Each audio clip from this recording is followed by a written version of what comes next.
is Alicia Sam and you're watching HW News. Bilkis Bano's case has been making to headlines after every alternative day since the release of the 11 convicts on 15th August, with opposition condemning the felicitation of the convicts and the release. Later, against the release of the convicts, 2 PILs were filed by TMC MP Mahua Moitra and CPIM member Subhashini Ali in the Supreme Court. In a recent development today, the Supreme Court began hearing the petition challenging the remission of 11 convicts in the Bilkis Bano case. The Apex Court issued a notice to the Gujarat government to file its response in the matter and asked the petitioners to make the 11 convicts party to the case. Let me walk you down the courtroom exchanges in this video, but before, if you're watching this video on Facebook, please like and share this video as much as possible. Also, if you're watching this video on YouTube, please like and subscribe our channel. The bench was led by the Chief Justice of India, N.V. Ramanna, and also had Justice Vikram Nath in it. Live Law has reported that Justices Rastogi and Nath were part of the Supreme Court bench which ruled in May 2022 that the Gujarat government had the jurisdiction to decide on the remission of the sentence in this case. At the very beginning of the hearing, CJI Ramanna sought to clarify that this May 2022 order only asked for remission to be considered where applicable. I read somewhere that the court had granted permission for remission. No, the court said only to consider, Ramanna said. Day in and day out, remission is granted to convicts of life sentence. What is the exception? Justice Rastogi further asked senior advocate Kapil Sibal, who was arguing for the petitioners. As Sibal spoke of the brutal crimes committed by the convicts, the bench asked him to confine his arguments to the remission issue alone. Merely because the act was horrific, is that sufficient to say remission is wrong? Justice Rastogi asked, according to Live Law. Whatever they have committed, they have been convicted for. The question is whether they are justified in considering remission. We are only concerned if remission was in the parameters of the law, Justice Rastogi further said.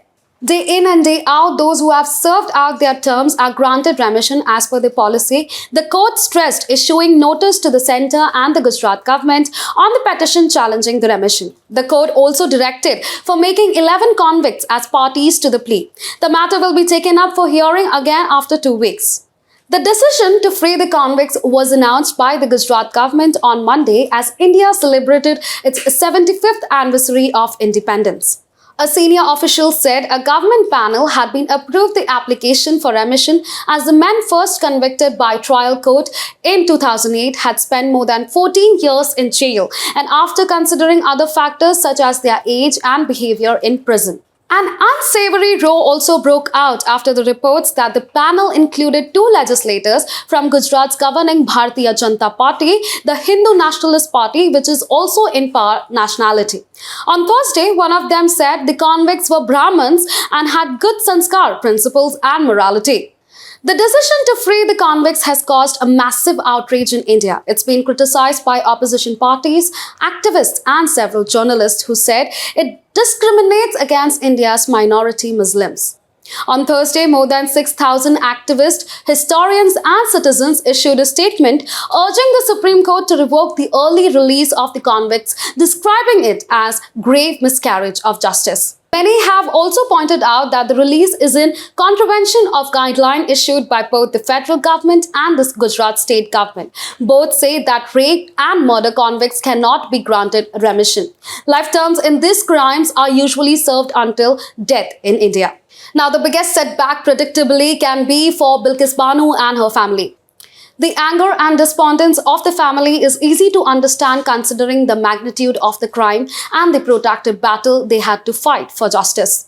The convicts walked out of the Godhra sub-jail on August 15 after the Gujarat government allowed their release under its remission policy. They had completed more than 15 years in jail. Days after the convicts' release, Bilkis Bano said it has shaken her faith in the justice system and left her shocked and numb.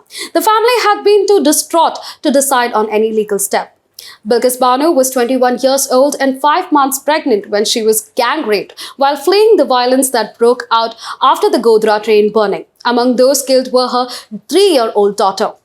Now, as the Supreme Court heard the Bilkis Bano case today, Congress leader Rahul Gandhi sought justice for the survivor and took a dig at the centre, saying those giving slogans of Beti Bachao are actually saving rapists.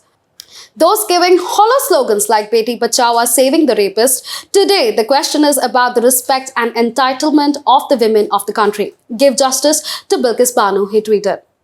Rahul Gandhi's sister and Congress leader Priyanka Gandhi also supported his stand and sought justice for Bano. The government has drawn its line by keeping silence on rhetoric in support of the release of 11 people convicted of rape. They are welcome on camera, but the women of the country have hope from the Constitution. The Constitution also gives courage to the women standing in the last row to fight for justice. Give justice to Bilkis Bano, she tweeted. That's the update on Bilkis Bano's case so far. For more such updates and political updates, keep watching our channel HW News. Whatever your views are, do let us know in the comment section below. Take care of yourselves. Thank you.